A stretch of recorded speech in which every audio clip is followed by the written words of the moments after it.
Hello friends, how are you. देखिए, जो fourth grade का जो डीवी चल रहा है उसके अंदर काफ़ी लोगों को चेक लिस्ट भरने में दिक्कत आ रही है। तो चेक लिस्ट के बारे में बताएंगे और कैसे डॉक्यूमेंट्स को सीक्वेंस वाइज एडजस्ट करना है उसके बारे में बात करेंगे। मेरा जो डीवी हुआ उसका एक्सपीरियंस के बारे में बात करेंगे। मेरा डीवी चूरू मंडल में हुआ था, तो उसमें क्या क्या प्रोसेस रहा उसके बारे में बात करेंगे। ठीक है। और जो नेक्स्ट फेज का जो होगा, क्या नेक्स्ट फेज का जो डीवी होने वाला है, ठीक है, उसके बारे में बात करेंगे। तो नेक्स्ट फेज का तो डीवी जो हमें पता है, देखिए कब से स्टार्ट है वो नेक्स्ट फेज का डीवी की अगर बात करूँ मैं, तो देखिए चतुश्रेणी कर्मचारी का जो दस्तावेज सत्यापन का जो तीसरा चरण है वो 23 मार्च से स्टार्ट है। कब से स्टार्ट है? 23 मार्च से स्टार्ट है। ठीक है। तो उसके लिए आप सबको क्या रहना है, तैयार रहना है, अपने डॉक्यूमेंट्स रेडी करके रखने हैं। तो सबसे पहले हम चेकलिस्ट की बात कर लेते हैं। देखिए, ये सबसे पहले जो लगेगा, आप जब डॉक्यूमेंट्स अरेंज करोगे तो सबसे पहले ये लगेगा, ये वाला, इसको बोल रहे हैं बायोमेट्रिक्स। ठीक है, बायोमेट्रिक्स वाला ये होगा। ठीक है। यहाँ पर क्या आ जाएगा, नाम आ जाएगा, आपका पिता का नाम आ जाएगा, एप्लीकेशन नंबर आ जाएगा, रोल नंबर आ जाएगा। ठीक है। और बस इतना ही आपको भरना है, बाकी वो अपने आप भरेंगे वहाँ पर। ठीक है। जो भी डीवी कर रही टीम होगी आपकी वो भरेगी, आपको ये भर के ले जाना है। और सबसे पहले जो फाइल आप बनाओगे, सबसे पहले यही लगाना है पेज, सबसे पहला पेज भी यही आएगा। ठीक है। 2 फाइल बनानी, दोनों फाइलों में पेज ये चाहिएगा। ठीक है। तो इसको आप तैयार कर लीजिएगा। ठीक है। उसके बाद कौन सा लगाना है आपको, उसके बाद ये वाला लगाना है। ठीक है। ये पत्र है, पत्र वाला है, ये हमको भरना नहीं होता है, ये वो खुद भरेंगे, तो आपको इसको भरना नहीं है। लेकिन सेकंड पेज पे आपको इसको लगाना है। इसमें वो आपके जो भी आप पात्र हैं उसके ऊपर वो सारे साइन लगाएंगे कि भाई शैक्षणिक योग्यता के अनुसार पात्र लिख देंगे आपको। ऐसे ही ये मूल निवास प्रमाण पत्र पात्र, ऐसे ये वो खुद फिल करेंगे, तो अपने को इसमें फिल नहीं करना, लेकिन अपने को दूसरे नंबर पे ये डॉक्यूमेंट्स क्या करना है, लगाना है। ठीक है फ्रेंड्स। तीसरे नंबर पे आएगी आपकी चेक लिस्ट। ठीक है। तीसरे नंबर का क्या होगा, आपका डॉक्यूमेंट्स होगा, वो चेक लिस्ट होगी। चेक लिस्ट, ये वाली चेक लिस्ट। ठीक है। तो आपको ये चेक लिस्ट लगानी है। ठीक है। तीसरे नंबर का डॉक्यूमेंट्स होगा। उसके बाद आएगा आपका एडमिट कार्ड, उसके बाद स्कोर कार्ड, उसके बाद एप्लीकेशन फॉर्म, फिर स्क्रूटनी फॉर्म। स्क्रूटनी फॉर्म के बाद जो अटेस्टेड फॉर्म लगा था वो लगाएंगे। उसके बाद शैक्षणिक योग्यताएं आपकी आ जाएंगी। आपने 10th कर रखी है, 12th कर रखी है, ग्रेजुएशन कर रखी है, वो आ जाएंगी जितनी भी हैं। उसके बाद आपका आएगा मूल निवास आएगा। उसके बाद आपका क्या आएगा, जाति आएगा। ठीक है। वैसे ही फिर आपके शपथ पत्र आ जाएंगे उसके बाद में। देखिए, सब कुछ आप दे रखा है, सबसे यही हमें ऐसे ही क्या करना है, एडजस्ट करना है इसको यहाँ पर। तो इस जो चेक लिस्ट है इसी अकॉर्डिंग डॉक्यूमेंट सेट करने हैं हमको। तो यहाँ पर क्या आएगी, आपकी फ़ोटो आएगी सबसे पहले। तो यहाँ पर आपको फ़ोटो लगानी है अपनी। ठीक है। 2 आपको चेक लिस्ट भरनी है, दोनों दो सेट वहाँ पर ले रहे हैं, तो दोनों सेटों की आपको चेक लिस्ट भरनी है। तो यहाँ पर आपकी फ़ोटो आ जाएगी। ठीक है। यहाँ पर आपका नाम आ जाएगा। ठीक है। यहाँ पर आपकी जन्म तिथि आ जाएगी। यहाँ पर लिंग आएगा, तो यहाँ पर अगर मेल है तो यहाँ पर मेल पर टिक मार दे, फीमेल है तो फीमेल पर टिक कर दे। ठीक है। यहाँ पर आपकी ईमेल आईडी देनी है आपको। यहाँ पर आप अपने रोल नंबर लिख देंगे। यहाँ पर अपना मोबाइल नंबर देना है आपको। यहाँ पर आपको अपनी एज लिखनी है, 1 जनवरी 2026 तक आपकी एज कितनी है, जो हमने स्क्रूटनी फॉर्म में भी लिखी थी, जो एप्लीकेशन फॉर्म में भी है, तो वहाँ से देख कर आप लिख सकते हो। ठीक है। कितने वर्ष है, कितने माह है, या कितने दिन है। ठीक है। इन सब के बाद हम बात करते हैं, देखिए इन सब के बाद आता है सबसे इम्पोर्टेंट, ये डॉक्यूमेंट्स को हमको कैसे लगाना है। तो सबसे पहले इसके अकॉर्डिंग मैंने बताया, सबसे पहले कौन सा आएगा, वो बायोमेट्रिक्स वाला आएगा, फिर वो पत्र है, पत्र वाला, फिर चेकलिस्ट, उसके बाद एडमिट कार्ड, फिर स्कोर कार्ड, फिर एप्लीकेशन फॉर्म, उसके बाद आपको ये लगाना है स्क्रूटनी फॉर्म। उसके बाद आएगा स्क्रूटनी फॉर्म। ठीक है। उसके बाद इसकी नंबरिंग भी करनी है, इनको सेल्फ अटेस्टेड भी करना है। उसके बारे में बात करेंगे कि नंबरिंग कहाँ से स्टार्ट करेंगे। तो देखिए, अब चलिए हाथ की बात कर लेते हैं, नंबरिंग कहाँ से करेंगे। तो नंबरिंग आपको एप्लीकेशन फॉर्म से करनी है। ठीक है। एप्लीकेशन फॉर्म लेके स्क्रूटनी फॉर्म तक जितने भी डॉक्यूमेंट्स हैं आगे नंबरिंग कर लेनी है आपको।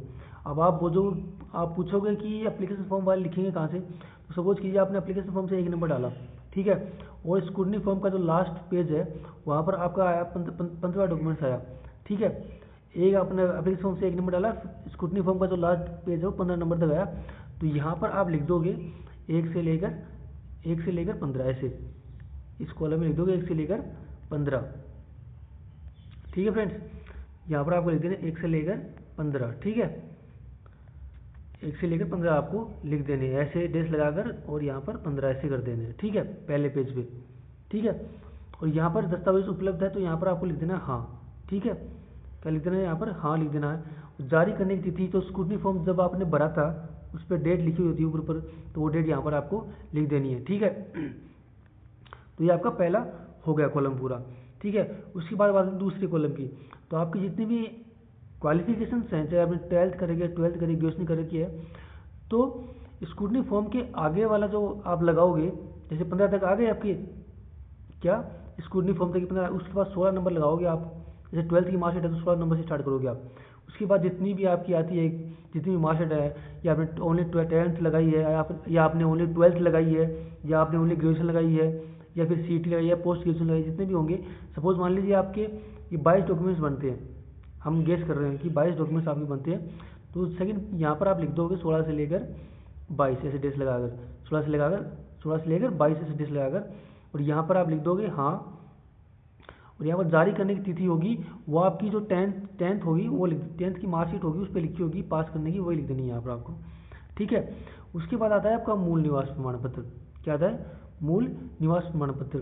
तो यहाँ पर डॉक्यूमेंट्स उपलब्धता में हाँ लिखना है आपको, यहाँ पर जारी करने की तिथि उसके ऊपर लिखी होती है मूल निवास के ऊपर, तो वो लिख देनी है, ठीक है।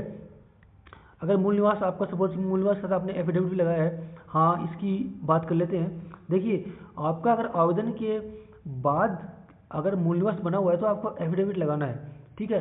तो एफिडेविट में मान लीजिए 1 पेज है, 2 पेज है, तो आपने मान लीजिए 22 तक आ गए तो 23वां पेज हो गया मूल निवास, अगर ओनली मूल निवास लगाए तो एफिडेविट है तो 24 मान लो, तो 23 से 24 यहाँ पर ऐसे लिख देना है। ऐसे इस प्रकार से आपको नंबरिंग करनी है, ठीक है।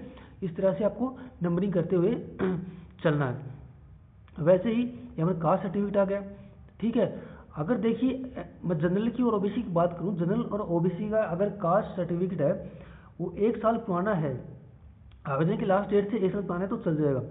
अगर आवेदन की डेट के बाद बना हुआ है तो एफिडेविट लगाना पड़ेगा, 2 साल 3 साल 4 साल पुराना है तो भी एफिडेविट लगाना पड़ेगा आपको, ठीक है। तो सबसे बड़ी बात है कि एफिडेविट लगाना है, तो जैसे यहाँ पर मूल निवास प्रमाण पत्र लगा दिया आपने तीसरे नंबर पर, तो इसके जस्ट बाद में ही लगाना है आपको एफिडेविट, ठीक है। क्योंकि सपोज कि मूल निवास की 1 कॉपी है, उसके बाद एफिडेविट की आपके पास कितनी होगी, 3 कॉपी होगी, तो ये नंबर इसमें काउंट हो जाए, 4 तक इसी में आ जाएगा, ठीक है। इस प्रकार से इसी काउंट करना है। इसी प्रकार आपको डॉक्यूमेंट सारे सेट करने हैं, या अन्य श्रेणी के अंदर आप आते हैं तो वो लगा देने हैं, ठीक है। अंतिम शैक्षणिक संस्थान का जो तृतीय प्रमाण पत्र है आपको वो लगाना है, उस पर डेट दी होती है वो डेट लिख देनी है, और पेज नंबर उसके अकॉर्डिंग आपको लगा देने हैं ऐसे ही। उसके बाद 2 मूल तृतीय प्रमाण पत्र लगाने हैं आपको, वचनबद्ध, तो वचनबद्ध पत्र है सादे कागज के ऊपर, नॉर्मल कागज के ऊपर हमने लिखा था अपनी हैंड राइटिंग में, वो लगाना है। संविधान शपथ पत्र लगाना है सादे कागज पर जो हमने लिखा था उस पर। दहेज संबंधी घोषणा पत्र लगाना है, सबको लगाना है, इस चीज़ को याद रखिएगा आप, क्योंकि यहाँ लिख रखा है विधवा हो चाहे परित्यक्ता हो, परित्यक्ता मीन्स डिवोर्स हो, विवाहित हो या अविवाहित हो, सबके द्वारा ये क्या किया जाएगा, प्रस्तुत किया जाएगा, ठीक है। देखिए एक चीज़ और याद रखिएगा आप, जो दहेज प्रमाण पत्र है कई लोग नहीं बनवा रहे हैं, ठीक है, तो ये सबको बनवा के लेके जाना है, और डॉक्यूमेंट्स है वो इसी अनुसार आपको लगाने हैं, ठीक है। सबसे पहले वचन पत्र आ जाएगा, फिर संविधान आ जाएगा, फिर दहेज आ जाएगा, फिर विवाह। अगर जिनका विवाह नहीं हुआ है तो उनको ये लगाने की जरूरत नहीं है, यहाँ पर नहीं लिख देंगे आप, ठीक है, नहीं लिख देंगे, ठीक है, और इसको खाली छोड़ देंगे आप, ठीक है।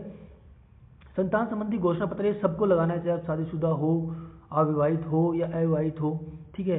विवाहित हो अगर बच्चे नहीं है तो भी लगाना है आपको, वहाँ पर नील लिख देना, ठीक है। और इसको आपको नोटरी नहीं करवाना है, राष्ट्रपति अधिकारी से क्या करवाना, सत्यापित करवाना है, वो आपने करवा लिया होगा पहले सिक्योरिटी फॉर्म भराया उस टाइम पे, ठीक है। उस पर डेट होगी, वो डेट यहाँ पर डाल देनी है, ठीक है, यहाँ पर हाँ लिख देना है और यहाँ पर डेट डाल देनी है। ऐसे ही सामान्य घोषणा पत्र, विकल्प पत्र भी आप भर के ले जाइए, क्योंकि कई जो दल हैं वहाँ पर डीबी करे वो मांग रहे हैं, ठीक है। नमूना हस्ताक्षर आ जाएगा, उसके बाद स्वयं का फोटो पहचान पत्र आ जाएगा। इसी क्रम में आपको क्या करना है, डॉक्यूमेंट्स सारे लगाने हैं। नंबरिंग मैंने आपको बता दिया, एप्लीकेशन फॉर्म से आप नंबरिंग स्टार्ट करोगे और लास्ट जितने भी डॉक्यूमेंट्स हैं आपको वैसे नंबरिंग आप सबको करते जानी है। एफिडेविट है, जैसे मूल निवास का एफिडेविट है तो मूल निवास के बाद लगाना है, जातीय प्रमाण पत्र का एफिडेविट है तो जातीय प्रमाण पत्र के बाद लगाना है, ठीक है। इसको ऐसे करना है। अभी आपका एक सेट तैयार हो गया, इसकी ही 10 दूसरी आपको जेरॉक्स कॉपी तैयार करनी है। क्या करना है, इसके ही जैसे आपको जेरॉक्स दूसरी फोटोकॉपी तैयार कर, दूसरा आपको फोटोकॉपी का सेट तैयार करना है। दूसरा जो सेट होगा उस पर आप जो बायोमेट्रिक्स वाला वो छोड़ दीजिएगा, पात्र अपात्र वाला वो छोड़ दीजिएगा, चेकलिस्ट छोड़ दीजिएगा। उसके बाद एप्लीकेशन फॉर्म से स्टार्ट करके लास्ट तक सबको सेल्फ अटेस्टेड मारना है, सबको। अगर ये जो आपका ओरिजिनल वाला है जो मैंने बताया अभी, इस पे जैसे संविधान वाला हो गया, वचन पत्र प्रपत्र वाला हो गया, उन पे क्या क्या हमने ऑलरेडी साइन किए हैं अपने हाथ से, ठीक है। घोषणा पत्र हो गया, सामान्य घोषणा पत्र नोटरी वाले हैं, ठीक है। दहेज संबंधी हो गया, इनको आपको सेल्फ स्टेटस नहीं करने हैं। और हो सके तो आप ना जो ये आपका स्क्रूटनी फॉर्म है, ठीक है, और एप्लीकेशन फॉर्म है, इनको भी अटेस्टेड करना मत, वैसे लेके जाना है आपको, ठीक है। बाकी जितने भी हैं, यानी जीरोक्स जितनी भी हैं, जैसे मार्कशीट की आपकी जीरोक्स है, सबको आपको क्या करना है, सेल्फ अटेस्टेड करना है आपको, ठीक है। आपको फाइल लेनी है 2, फाइल के अंदर फाइल वो जैसे धागे वाली फाइल होनी चाहिए, ठीक है। धागे वाली सिंपल 10-10 रुपये की फाइल आती है, वो आपको 2 फाइल ले जानी है। दोनों में आपको घर से ही आप क्या करो, फाइल को उसके अंदर छेद करके उसको सेट करके लेके जाएं घर से ही, ठीक है, क्योंकि वहाँ पर करने के लिए बोलेंगे, वो फाइल कंपलसरी कर रखी है उन्होंने, मांग रहे हैं वो, ठीक है। ये हो गया, ठीक है। तो इस तरह से आपको अपने डॉक्यूमेंट्स क्या करें, शेयर करके लेके जाने हैं, ठीक है। प्रोसेस की मैं अगर बात करूँ तो प्रोसेस क्या है, आपको जैसे 9:30 बजे से स्टार्ट है, तो आपको 9:30 बजे से 9 बजे ही आपको वहाँ पहुँच जाना है। जितनी जल्दी पहुँचेगा उतना अच्छा है, क्योंकि गेट के ऊपर एक व्यक्ति कर्मचारी बैठा मिलेगा आपको, वो क्या करेगा, टोकन देगा आपको, ठीक है। टोकन देगा तो आपको वो टोकन ले लेना। आप जितनी जल्दी टोकन लोगे उतना जल्दी आपका नंबर आएगा, ठीक है। 1 से लेकर 750 यानी 750 तक की टोकन नंबर उसके पास होंगे, तो आप जितनी जल्दी जाएंगे उतनी नंबर जल्दी आप टोकन ले लेंगे। वो मोस्टली क्या कर रहे हैं, 30 या 50 को अंदर बुला रहे हैं, ठीक है। तो जितनी जल्दी आप जाओगे उतनी जल्दी आपका डीवी हो जाएगा। डीवी करने वाली टीम में 3 मेंबर्स हैं, ठीक है, जिसमें 2 तो आपके डॉक्यूमेंट्स देखेंगे, दोनों जो एक आपका ओरिजिनल देखेगा, दूसरा आपका फोटोकॉपी देखेगा, तीसरा जो है वो लास्ट में, जैसे मैंने आपको अभी बताया था, मैंने जो फॉर्म बताया था मैंने, ये वाला फॉर्म वो ये फिल करेगा और आपके साइन करेगा, अपने नीचे साइन करेगा, ठीक है। तो ये सब आपको करना है, ठीक है। ये सिंपल प्रोसेस है।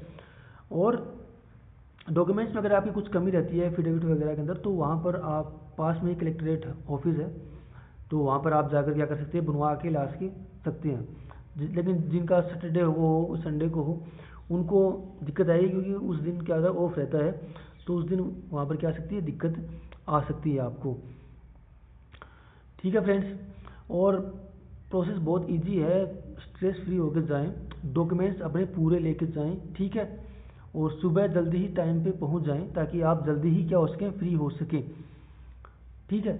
और कोई इसके अलावा आपकी क्वारीज हो, कुछ सवाल हो, ठीक है, तो आप कमेंट्स में कर सकते हैं, कमेंट्स मैं आपको वहाँ पर जवाब दे दूँगा।